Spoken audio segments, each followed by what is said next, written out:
चलो देखिए यहाँ पे कौन सा चैप्टर है। बुक फर्स्ट इंडियन पॉलिटिक्स की बात कर रहे हैं। हमारा चैप्टर कौन सा है? Challenges of national building. कौन सा है? चैलेंजेस ऑफ नेशनल बिल्डिंग, यानी कि देश को बनाने के लिए कौन कौन से चैलेंज फेस किए होंगे, किसने? इंडिया ने। इन सबको देखेंगे यहाँ पे वन बाय वन, और कौन कौन से चैलेंज देखे होंगे यहाँ पर देखेंगे। और किसकी बात कर रहा है? नेशन को बनाने के लिए। किसको बनाना है? कंट्री को कैसे बनाया जाएगा, ये सब बात करेंगे। और कब की बात करेगा? पार्टीशन के बाद।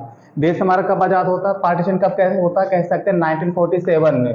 भारत को आज़ादी कब मिली? 15 अगस्त को। और पाकिस्तान को कब मिली? 14 अगस्त को। कब मिली? 14 अगस्त को।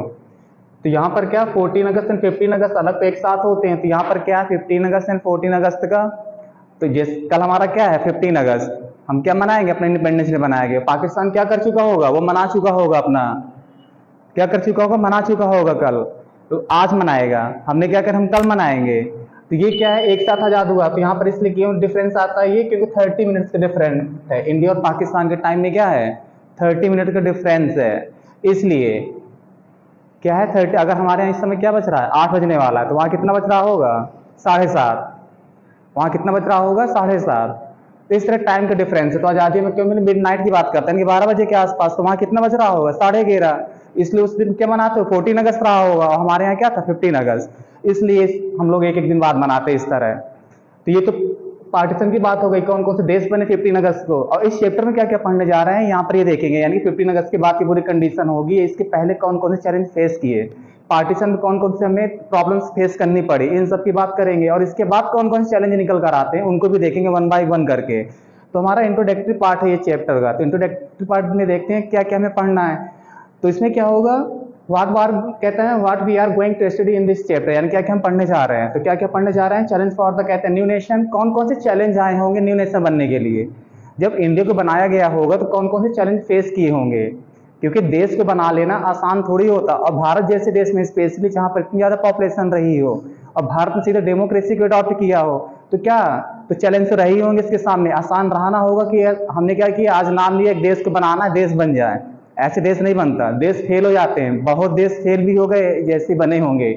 इसी के साथ क्या हुआ था, इंडिया के साथ कह सकते हैं घाना भी आज़ाद हुआ था, एक देश था वो। क्या जैसे भारत की डेमोक्रेसी सक्सेस हो गई, घाना भी आज़ाद हुआ था भारत के साथ में, लेकिन वहाँ पे क्या है, रूल फेल हो गया उनका, वहाँ पर मिलिट्री शासन लगाना पड़ा। तो कंट्री बनाना आसान नहीं होता किसी भी तरह से।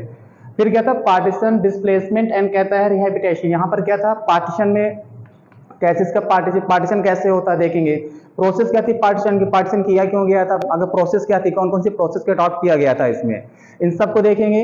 फिर क्या था, डिस्प्लेसमेंट, क्योंकि अगर पार्टीशन हुआ है तो पार्टीशन में क्या किया जाएगा, लोग क्या करते हैं, दोनों देश के लोग क्या करेंगे, सफर करेंगे और एक स्थान से दूसरे स्थान पर जाएंगे। तो क्या होता है, डिस्प्लेसमेंट हुआ। बहुत से लोग क्या हो गए, जो पाकिस्तान में रहना चाह रहा था तो मजबूरी में उनको कहाँ आना पड़ा, इंडिया आना पड़ा। ये जो इंडिया में रहना चाहते थे वो कहाँ गए, पाकिस्तान मजबूरी में चले गए। तो वो क्या हुआ, उनका डिस्प्लेसमेंट ही तो हुआ उनका। जो ना चाहते हुए भी कहाँ जाना पड़ा, उन्हें दूसरे देश जाना पड़ा। तो ये क्या है, डिस्प्लेसमेंट है। तो इसी को डिस्प्लेसमेंट कहा जाता है। एंड कहते हैं रिहेबिटेशन, बहुत सारे क्या किए गए बाद में, बहुत सारे रिफ्यूजी भी हुए। बहुत से लोग क्या हो गए, रिफ्यूजी थे। अगर रिफ्यूजी हो गए तो वो क्या होगा, उनको रिहेबिटेशन कैंप लगाए गए, उनको रखा गया, रिफ्यूजी की तरह लाइफ जी उन्होंने। तो ये सब कहते प्रोसेस थे इसमें। प्रोसेस ऑफ पार्टीशन देखेंगे कैसे पार्टीशन होता है। यहाँ पे कॉन्सिक्वेंसेस क्या थे इसके, रिजल्ट क्या निकले आफ्टर मैच, जब पार्टीशन हो जाता है तो यहाँ पर क्या इसके क्या निकले, यहाँ पर क्या क्या कॉन्सिक्वेंसेस देखने के लिए मिलते हैं, परिणाम क्या थे उसके आखिर, ये देखेंगे। यहाँ पर कितने लोग कैसे रिफ्यूजी हो गए, कितने लोग मारे गए यहाँ पे, ये सब क्या देखेंगे यहाँ पे देखेंगे।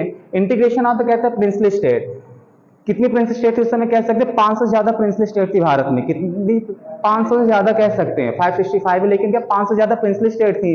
और अंग्रेजों ने कौन कौन सी कंडीशन अप्लाई करके चले गए, अंग्रेजों ने कौन सी 3 कंडीशन अप्लाई करके चले गए थे, कौन सी थी, या तो आप कहाँ रह सकते हैं, पाकिस्तान में जा सकते हैं, या तो आप कहाँ जा सकते हैं, इंडिया को ज्वाइन कर सकते हैं, या तो आप क्या रह सकते हैं, फ्री रह सकते हैं। तो बहुत सारे इंडिया ने अपने आप को, तो यहाँ से रिस्पॉन्सिबिलिटी किसको दी जाती है, सरदार वल्लभ भाई पटेल को दी जाती है, और वहां से मोहम्मद अली जिन्ना को दी जाती है कि आप क्या करें, प्रिंसली स्टेट का इंटीग्रेशन करवाएं अपने अपने देश में। तो ये चलें देखें कि integration of the princely state में क्या क्या इसमें है, कौन सी प्रॉब्लम फेस करनी पड़ जाती है, कैसे एग्रीमेंट उनमें साइन होता है, उनके अप्रोच क्या क्या रहे यहाँ पे। बाद में क्या होता है, हैदराबाद एंड मणिपुर जो क्या हो गए, जो प्रिंसली स्टेट ये भी थे, लेकिन ये क्या थे, आने के रेडी नहीं थे, उनमें से जम्मू कश्मीर भी होगा। बहुत से ऐसे जूनागढ़ होगा जो प्रिंसली स्टेट थे, जो आना नहीं चाहते थे, भारत में सम्मिलित नहीं होना चाहते थे, लेकिन मजबूर बाद में क्या किया गया, इनको जबरदस्ती, ये कह सकते किसी भी तरह से बाई हुक और बाई क्रूक हमने क्या कर दिया, उनको इंडिया में सम्मिलित करवाया किसी भी तरह से। बाद में रीऑर्गेनाइजेशन ऑफ द स्टेट देखेंगे, ये भी प्रॉब्लम निकल कर आती है। इसके पहले चैप्टर में, लास्ट चैप्टर जिसके पहले होगा, वहां पर हम देखेंगे कैसे आंध्र प्रदेश कैसे बनता है, फिर कैसे पंजाब वगैरह बनते हैं। तो ये क्या था, रीऑर्गेनाइजेशन स्टेट के देखेंगे कैसे कौन कौन से चैलेंज आए थे भारत के सामने स्टेट को बनाने। फिर देखो यहाँ पे होता क्या, जब देश आजादी के बाद में यहाँ पर क्या होता है, इंट्रोडक्शन एक स्पीच दी जाती है। इंट्रोडक्शन स्पीच किसको दी जाती है, यानी कि देश के नाम क्या किया जाता है, एक संबोधन स्पीच आती है कि इंट्रोडक्शन स्पीच दी जाती है।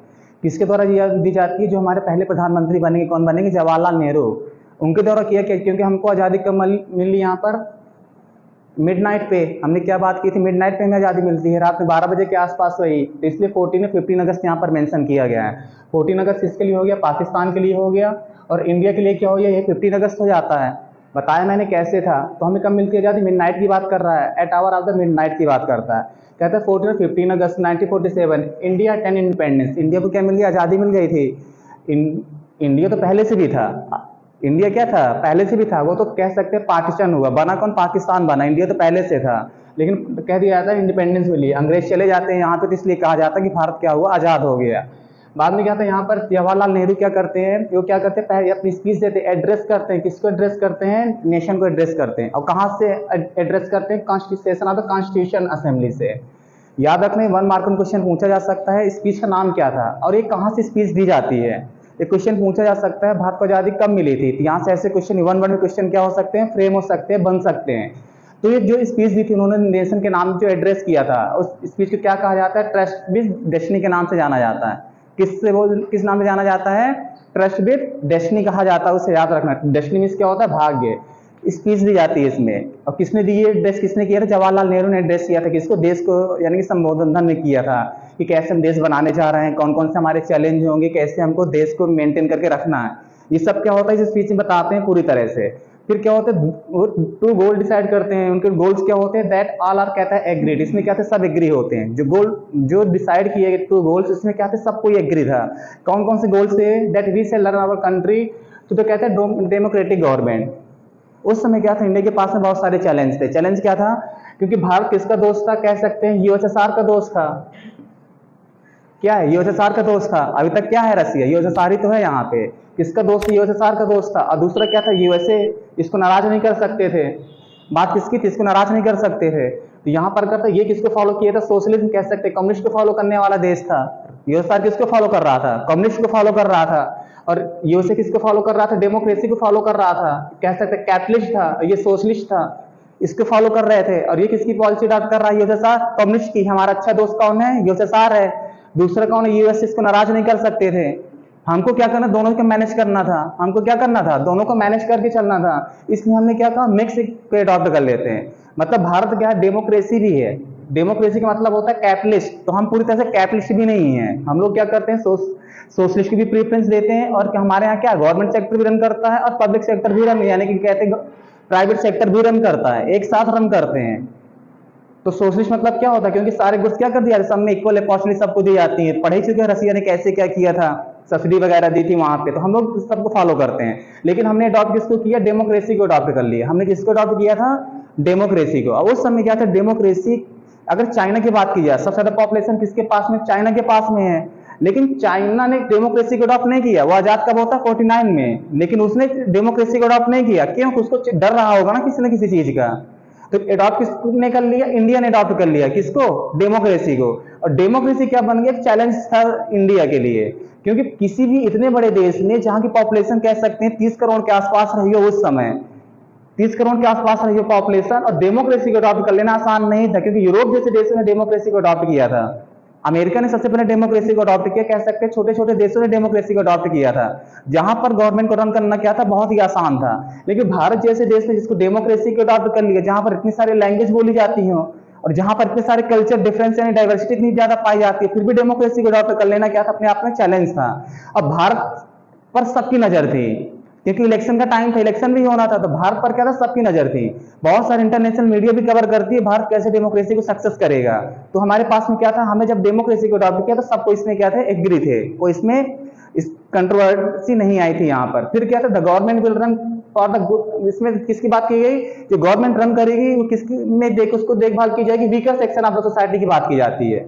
किस पे जो गवर्नमेंट हमारी चलेगी वो किस पर प्रेफरेंस देगी, जो weaker section of the society है इस पर क्या किया जाएगा, ध्यान दिया जाएगा। यानी कोई भी हमारे देश में कम्युनिटी ऐसी ना हो जो क्या अपने आप को डिफरेंस फील कराए, डिफरेंस फील करे कि हमारे साथ में ऐसा नहीं किया जाता। तो उन्होंने कहा कि हम किस पर ध्यान देंगे, weaker section of the society जो होंगे हम क्या करेंगे, इस पर ज्यादा ध्यान देंगे और इसको हम क्या करेंगे, इसके अकॉर्डिंग रन करेंगे। इस पर क्या थे, सारे सबको एग्री था यहाँ पर। फिर क्या होते हैं यहाँ पर देखिए 3 चैलेंज आते हैं। ये तो क्या थे, जो गोल बनाए गए थे, पहला गोल क्या था हमारा कि हमारी कंट्री कैसे रन करेगी, डेमोक्रेटिक स्टाइल में रन करेगी, तो पहला गोल हो गया था।